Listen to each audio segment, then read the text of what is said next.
my name is Raul Rothblatt. I'm the president of Prospect Heights Democrats for Reform, and at our meeting tonight, we have our featured guest, Olanike Alabi, who is the female district leader of the 57th Assembly District. And I'd like to introduce Ola. Good evening, everyone. Good evening. It's good to see you. You can do better than that. Good evening. Good evening. It's good to see you, and thank you so much for having me this evening. First, for those of you who I haven't seen in 2015, I'm wishing you the very best in this new year. And let me once again thank Prospect Heights Democrats for Reform for the support you gave me in 2014. I wouldn't be sitting here as your district leader, state committee woman if it were not for your strong support. So I thank you, I thank you, I thank you so much. And of course, good to see our president and all the wonderful work you're doing, and former president, Amy Fax, and the work that she's doing. And a candidate this year, it's good to see her, someone who has distinguished herself on the civil court bench. She doubles as a candidate for civil court and for Supreme Court. But it's good to see Janine Edwards in her capacity. And I would be remiss if I did not acknowledge the office of public advocate, Tish James. And the truth is that Tish, as you know, served as our council member for several years. And God blessed her. She went on to become our public advocate, but I have to be very honest with you. She doubles as the public advocate, but also, if we're honest, she's still addressing a lot of local issues and concerns. So I want to salute her as someone who is not only my neighbor, has been supportive of me. We go to the same church, we pray to the same God. So there you have it. And I do want to salute your office for the continued advocacy in our community and beyond. So, just a couple of issues. You know, when I walked in, you all were talking, I think, about education. And the truth is that I am a proud product of the public school system.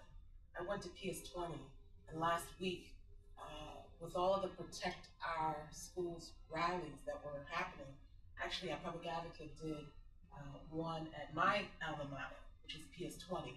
It's called the Clinton Hill School, but it's actually located in Fort Greene. And a lot of parents did show up. I was not able to show up that day, but I support her and I support the larger issue. And the truth is that this is really not about kids, and it should be. This fight is really a fight about the charter industry, the hedge funders and hedge fund money versus labor, organized labor.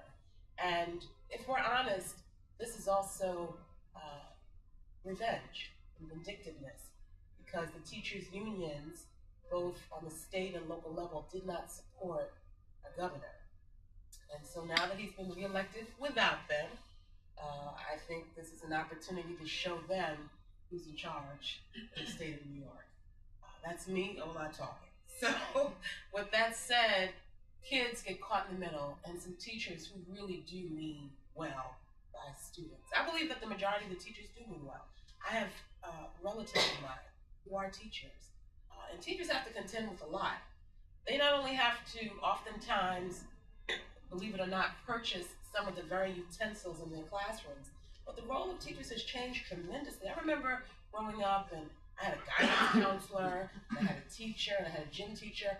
But the amount of social pressures and issues that were present in my day and probably your day is a lot different from what these kids today are dealing with. And I'll give you a quick example.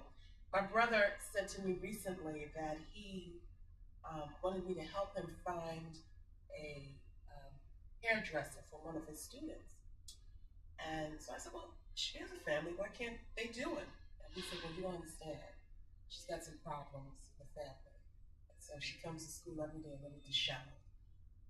That never really existed in my time. And when you look at some of the social pressures and academics that we're dealing with, the role of the teacher really has changed. And so it's important, I think, that we get good teachers of support. Many of them are members of the UFT and NYSIT, and this is really about supporting them and the industry that they have chosen and adopted, you know, for their life's sake. And the fact is that we should be supporting our children, not only in terms of the curriculum, but also in terms of better schools and standards for them. And so my hope is that on the 28th, that we will show up en masse and support this rally that is happening. As Brian mentioned, it's not only being supported by labor, but it's also being supported by management. And the attack on public education has been one that we have witnessed in the city of New York, I think it's fair to say, for the last probably 15 to 20 years. Remember, at one time the conversation was about school vouchers, and then it shifted to the curriculum and Common Core, and then it shifted to charter schools. All of them have had their day and their say, and our last mayor was not a friend of the public education system. We do have a mayor now who has had an interesting balancing act, and I would say he is a friend because his kids came up and are coming up. In fact, his son goes to Brooklyn Tech, and he served on the community school board. Are there reforms that have to happen? Yes. But I don't think you accomplish those reforms by attacking parents and decimating a school system. I think you do have a chancellor who is very sensitive. Obviously, you know, the state has chosen, or rather the governor has chosen to err on the side of the charter industry. My understanding is right now in Albany they are negotiating mayoral control. It does. That's another big issue. It does appear that the state will, or rather mayoral control, that the mayor will have mayoral control. I think it's actually going to continue. Yes. It's not. That's not going to be decided with the budget. So this is going to be continued. That's going to be April. That's going to be the next battle. But my understanding is that it's not going to change from what it is now. That it's going to stay in its current format. I think there's still going to be debate, but it may end up the same. And I think from the hearings that our public advocate has recently had, what we've witnessed is parents saying we want more say in the education of our children. I think that's been the prevailing theme that came out of your hearing. Fair education flows throughout the borough. Yes. So that's where I am on public education. Like I said, I'm a proud alum and supporter. And my hope is that, you know, we can get our acts together. I know that this is a little bit beyond the city council. It's largely a state issue, but you know, my hope is that our legislators will do the right thing in Albany on behalf of all children. And believe it or not, let me just say this. You know, people talk a lot about the CFE and the Campaign for Fiscal Equity. And the truth is that the district that's hurting the most, believe it or not, and that's the most shortchanged, is not the city of New York. The poorest school district, believe it or not, in the state of New York is Rochester. Right after Rochester is Utica. They have a lot of issues, and then the city of New York. And so I think we have to be very careful about the language that we throw out there in terms of need, because it's assumed that, you know, we are the poorest, and a lot of schools, particularly in Black and brown neighborhoods, have been shortchanged. But when you look at it from a state level, we're not considered poor at all. So I just want to put that out there, and I think it's great that you are adopting a school. A lot of schools that do well, they do well because parents are actively engaged, because elected officials are actively engaged, but because the surrounding community understands the relationship they have to the school. So I salute you in that. So, of course, I think it's fair to say, let me transition now to housing. This is a hot year in Albany. For anyone who rents, you know that our rent regulations are up this year. I don't know where you all are in terms of that fight. I suspect by June you're going to have to deal with the issue. My hope is that eventually we will repeal the Ernstine law with a Republican Senate. I don't see it happening right now. But the only control that the city of New York has on in terms of housing is the property tax. Everything else is controlled by Albany. And if you look in our district, just across the street, I think it's fair to say that a lot of the housing that will be coming in is majority luxury housing. I don't think that it's quote unquote affordable housing. And in fact, the mayor's plan and the affordable housing push is really coming through Brownsville and East New York. Mm-hmm. And it's very simple why. They have the land. Mm-hmm. We don't have the land here. And the land that you do see is mostly private, and it's actually very small. It's not en masse. And so, my hope is that, we will preserve our rent regulations. I'm a product of the rent stabilization, rent control system. I'm sitting here because of it. My first apartment in Clinton Hill was a rent stabilized apartment. And so my hope is that we will be sensitive, once again on the state level, to the issues that are affecting working families. The other thing that's happening in this district is if you look in parts of Crown Heights, Bedford, and Eastern Parkway, where the old Henry House was, and then just across the street from there, we are watching the elimination of gas stations and grocery stores for housing. And car washes. And car washes. Yeah. For housing, luxury housing. In Crown Heights, we watched 2 gas stations get eliminated. And they built and are building luxury housing on top. In Clinton Hill, if you go to the corner of where the B69 stops, Vanderbilt and Myrtle, they got rid of a gas station there and a car wash. We've witnessed one right here, on Fulton Street.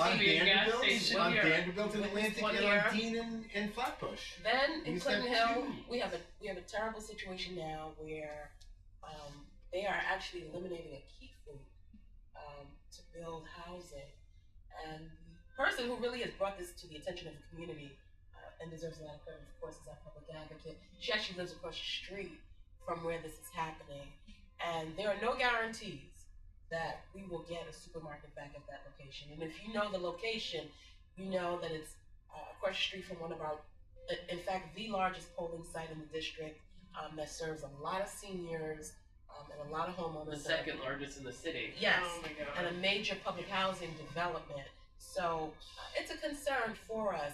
And there are at least, I know that our public advocate is convening a meeting next week on the issue.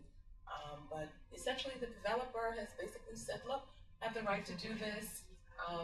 It's private property, and I'm doing you a favor by coming and talking to you.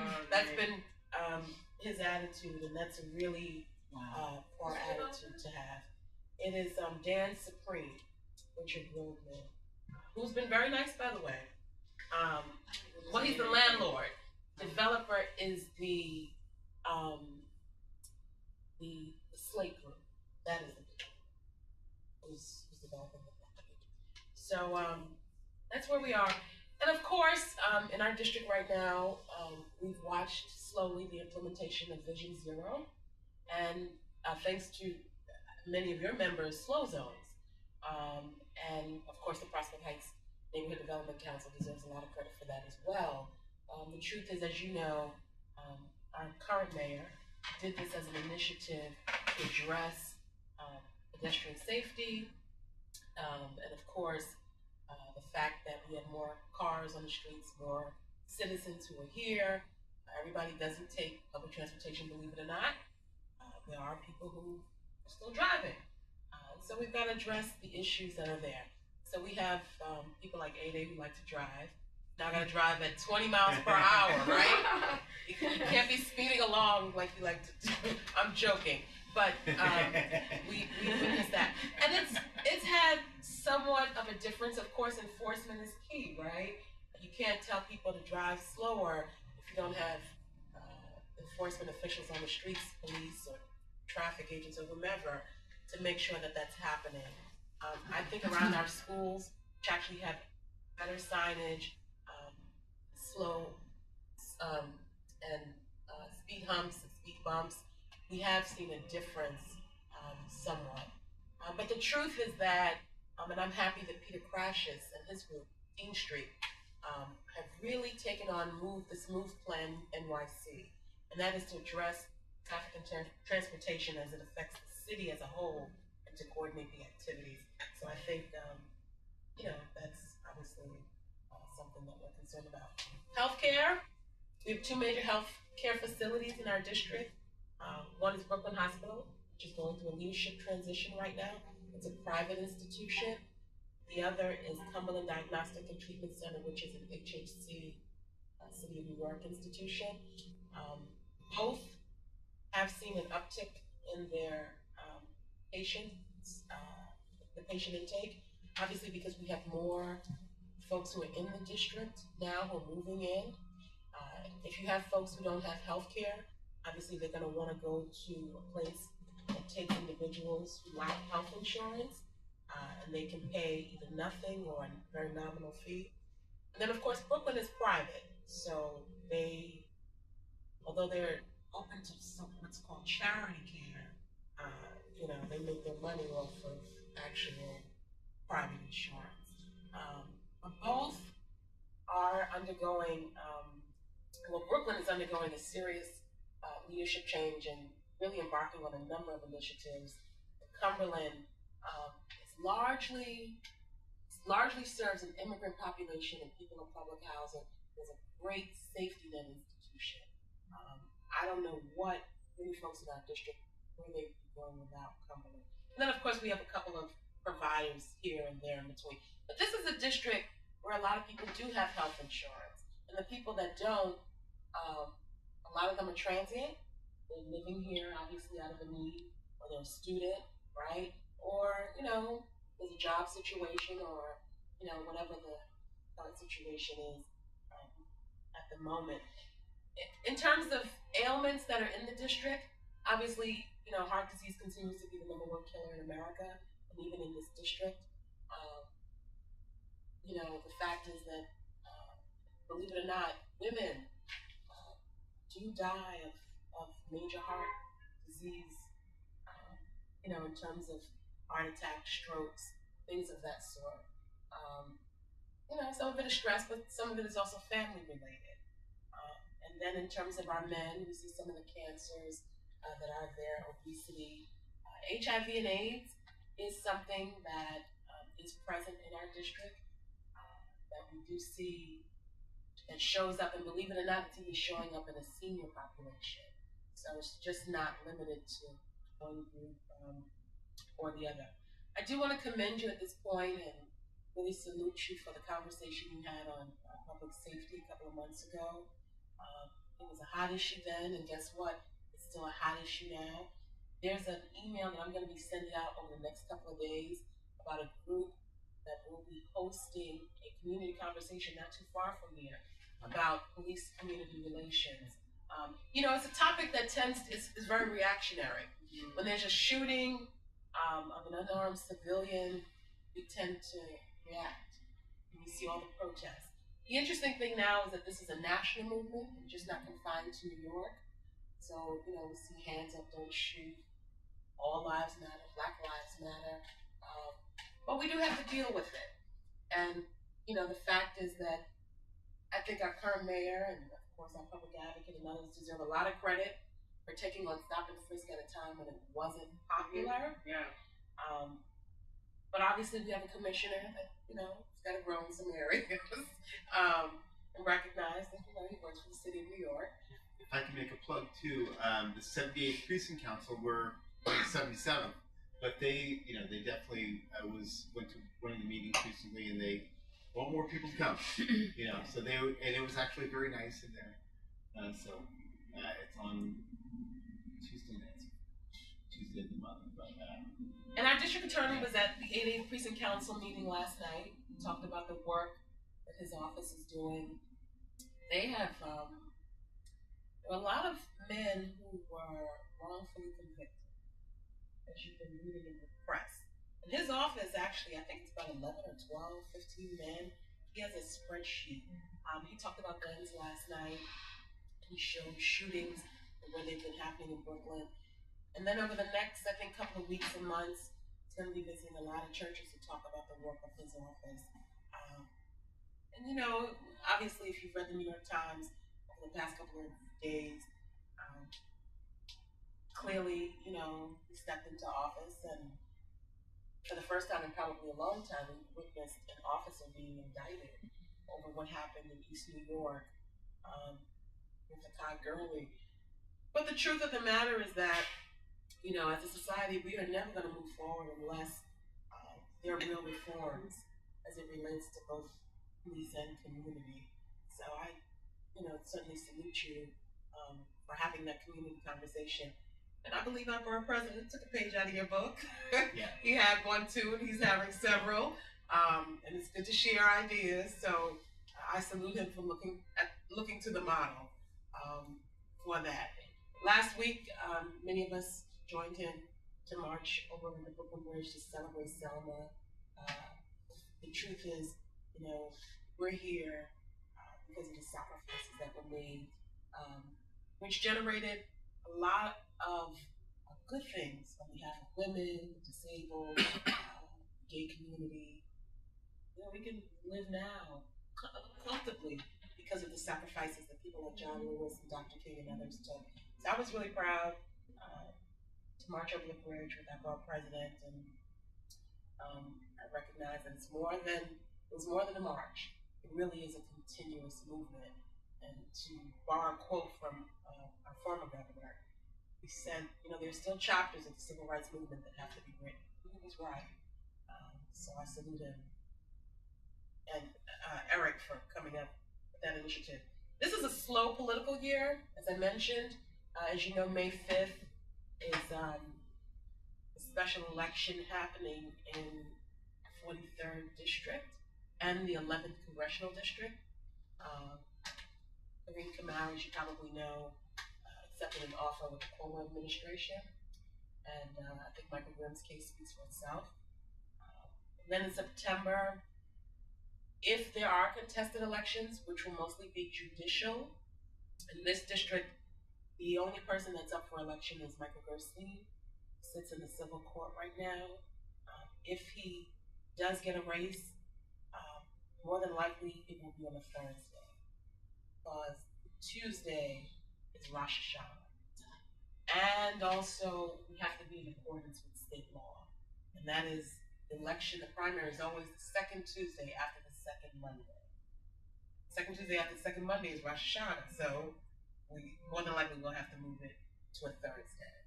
So that's where it is right now. Over in my district, or rather over in Clinton Hill, Fort Greene, we have an open seat for civil court.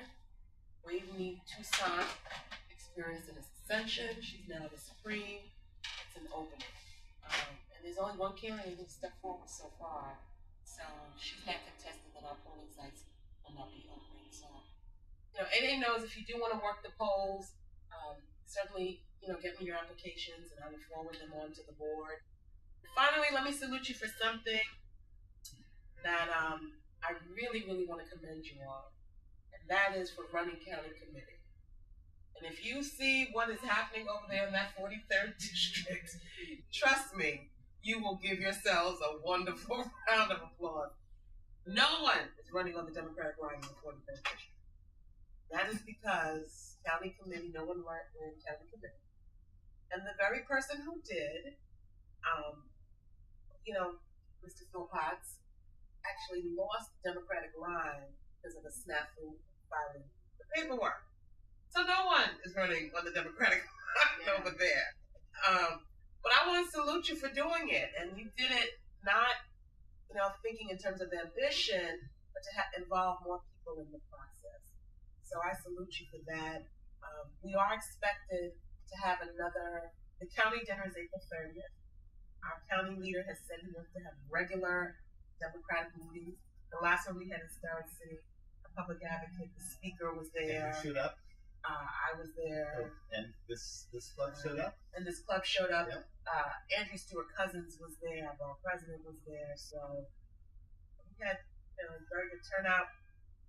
Let me also say that, and this might be a little contradictory, but I actually wanted the Democratic National Convention to come to Brooklyn. I really did.